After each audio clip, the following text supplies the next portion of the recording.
Hindi nyo na kailangan pang pumunta ng ibang bansa para ma-experience yung ganitong napakagandang view.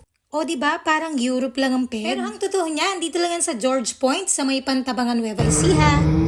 Dito kasi kami nag-celebrate ng 7th birthday ni Ate and hindi naman siya ganun kalayo kasi 4 hours lang ang travel time from Cavite. And then ito nga pala yung kinuha namin accommodation. This is their Krisha's cabin that can accommodate up to 6 persons. So ayan, quick room tour muna tayo. So ayan, merong 2 beds. And they also have a fully equipped kitchen. Merong mini ref at rice cooker. And syempre pwede kayo magluto dito. At ayan, may pa bathtub pa nga kaya tuwang-tuwa ang mga bagets. Ito naman yung kanilang shower room. Sira nga lang yung shower head pero may timba at tabo naman dyan. Tsaka malinis naman yan siya. Nga palang pintuan itong Krisha's cabin at sa kabilang pintuan, itong Pantabangan Lake ang bubungad sa'yo. Medyo tuyot nga lang sa banda doon pero ganun pa man, napakaganda pa rin ang view. Anyways, pagkatapos namin magpahinga saglit, ayan, nag-set up na kami ng decoration para sa birthday ni Ate. Tapos ito mga pagkain, bali in-order ko na lang yan.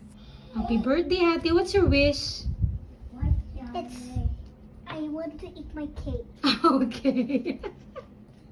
We're going to Dino Park. Pagkatapos namin kumain, nagpalipas lang kami ng konting oras para hindi na ganun kahinit. At ito na nga, pupunta na kami sa Dino Park. Bali itong Dino G Pride at yung entrance sa Dino Park ay included na kapag kumuha ka ng accommodation dito sa George Point. Where are we going, kids? Dinosaur. Dinosaur? Yeah. Park! Ito nga pala yung rates sa Dino Park. Anyways, from our accommodation, it takes 1 to 2 minutes lang para makarating sa Dino Park. Sobrang bilis lang. At ito na nga kami.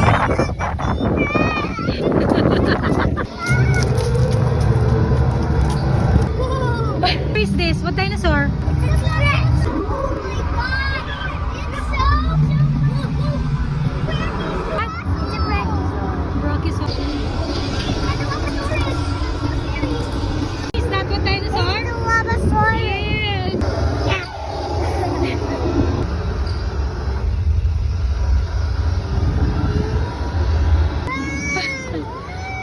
Ranji! Run, kids! As usual, tuwang-tuwa ang mga bata at takot na takot din. Oh no! Mixed emotions yarn.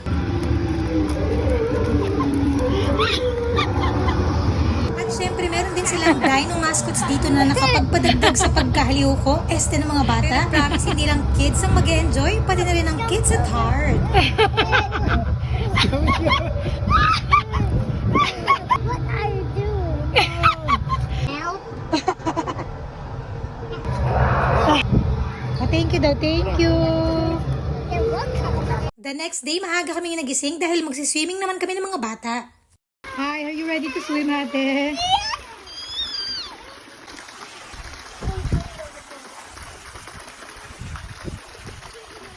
Hi!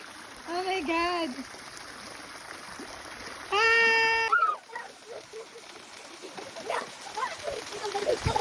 At pagkatapos nga namin kumain, pumunta kami sa pamilihang bayan ng Pantabangan dahil magluluto naman tayo ng nilagang dinosaur for today's video. Charot! Meron naman silang restaurant dito kaya lang sarado. Siguro dahil weekday at walang masyadong turista. Meron naman kayong magdadaan ng bilihan ng pagkain tulad ng market at yung 7-Eleven na 3.9 kilometers lang from George Point. Pero suggest magbaho na lang din kayo. 3 days and 2 nights nga pala kami dito kaya ayan, isang umagang kay ganda na naman. At syempre bago kami umuwi, ito nga at sinulit na namin at nakita pa nga namin si Mickey Mouse. Anyways, gusto kasing bumalik ng mga bata sa Dino Park. Unlimited access naman siya basta naka-check-in kayo sa George Point. Hi!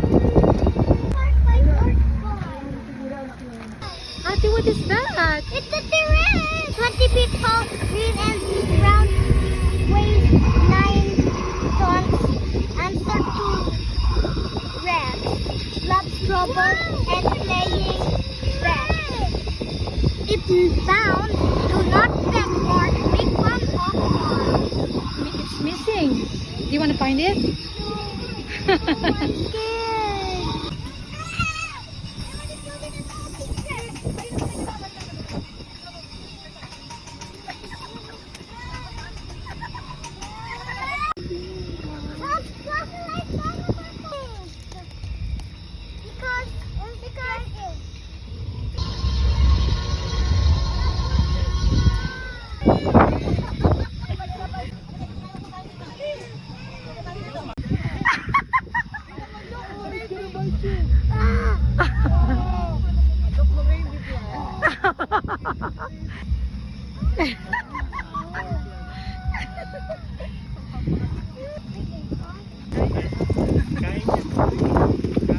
Overall, sobrang nag-enjoy din talaga kami. Especially the kids, so it's definitely one for the books. Hindi nga lang ganun kasikat ang Nueva Ecija pagdating sa tourist attractions, but I think this place deserves to be known kasi sobrang relaxing tsaka ang ganda talaga ng place. Malayo sa traffic, malayo sa pollution, siguradong makakapag-relax at mag-enjoy ang buong pamilya. Ayun, i-share ko lang kasi sobrang nahaliwang ina nyo. Sana kayo rin. Babushi!